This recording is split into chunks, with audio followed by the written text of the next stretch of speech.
সোনামুড়া মহকুমার বিভিন্ন প্রান্তে গ্রামীণ বাজারগুলিতে সাধারণ মানুষের দৈনন্দিন নিত্য প্রয়োজনীয় জিনিসপত্রের দাম লাফিয়ে লাফিয়ে বাড়ছে। একেবারে অসহায় সাধারণ পরিবারের ক্রেতারা, যাদের নুন আনতে পান্তা ফুরায়, তাদের অবস্থা অত্যন্ত করুণ। এই সমস্ত পরিবারগুলি একেবারে অসহায়। কার কাছে বলবে সুখ দুঃখের কথা? এমন লোক সমাজে খুঁজে পায় না।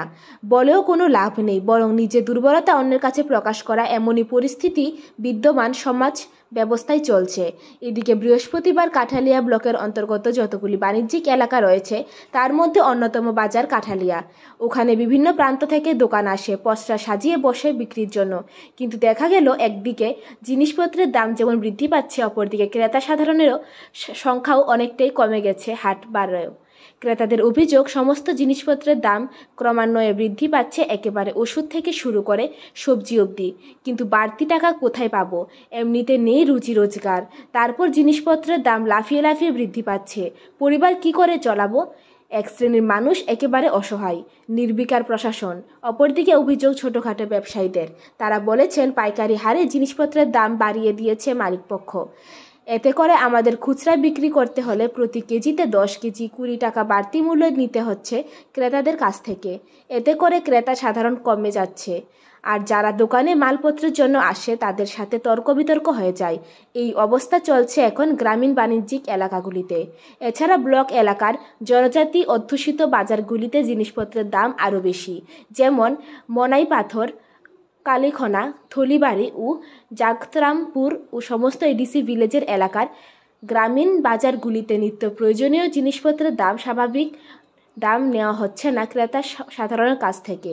সরাসরি সংবাদকর্মীকে কাছে পেয়ে কাঠালিয়া বাণিজ্যিক এলাকার সবজি ব্যবসায়ী স্বপন দেবনাথ, প্রসেনজিৎ পাল, দক্ষিণ মহেশপুর এই দুজনের বাড়ি। সামান্য ব্যবসা করে 5 থেকে 6 জনের পরিবার চালানো তাদের পক্ষে অত্যন্ত কষ্টকর এখন, কারণ একটাই জিনিসপত্রের দাম বেড়ে যাওয়ায় বিক্রি হচ্ছে কম। এতে করে একদিকে পরিবার চালাতে হিমশিম খাচ্ছে, অপরদিকে মহাজনের টাকা পরিশোধ করাও কষ্টকর হয়। সাধারণ মানুষের খেটে খাওয়া ব্যক্তি রাজেন্দ্র মজুমদার বাড়ি নির্ভয়পুর গ্রাম পঞ্চায়েতের এলাকায় জামিনীটিলা গ্রামে। সামান্য ভাতার টাকার উপর নির্ভরশীল, বাজারে এসে হাবুডুবু খাচ্ছে জিনিসপত্রের দাম শুনে। এই চলছে হাট বাজারের অবস্থা।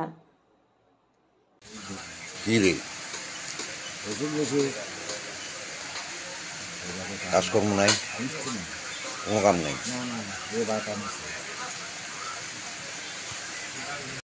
কাস্টমার নাই, বেচা কিনি নাই। সকালে তো আইসি একটা বিক্রি করি না, বসে আছি, কিছু নাই তো, একদম খারাপ। জিনিসপত্রের দাম কি? জিনিসপত্রের দাম কিনে হয়েছে বেশি, আপনার মাল কিনে হয়েছে বেশি, দিনে দিন বাড়তে আছে। ওষুধপত্রের দাম কি? ওষুধপত্রের দামও বেশি। কেমনে চলো? একদম কষ্ট চলতে আছে। কি নাম তোমার? আমার নাম প্রসেনজিৎ পাল। বাড়ি কোনো না? বাড়ি কাঠালিয়া, দক্ষিণ মহেশপুর। এই দোকানের উপর নির্ভর? এটার উপরেই নির্ভর, যাওয়া এইটার উপরে থাকে আসছে। আমার নাম স্বপন দেবনাথ। আপনার কি দোকান? আমার এটা ওই তো কাঁচামাল সবজি টবজি লইয়া সর্বসার আছে, সকল তার মিলে একটা দোকান। পরিবারে কতজন? হ্যাঁ? পরিবারে কতজন? পরিবার তো আপনার হলো যাইয়া 6 জন আছি। 6 জন। এই দোকানের উপরে এই নির্ভর? দোকানের উপরে নির্ভর। তো কষ্ট হয় না চলতে? চলতে তো কষ্ট হইবে, বুড়া কালে অনেক হিসাব কাম করার লাগে, চিন্তা করি সবজি করার লাগে। Bureau report, জনদর্পণ।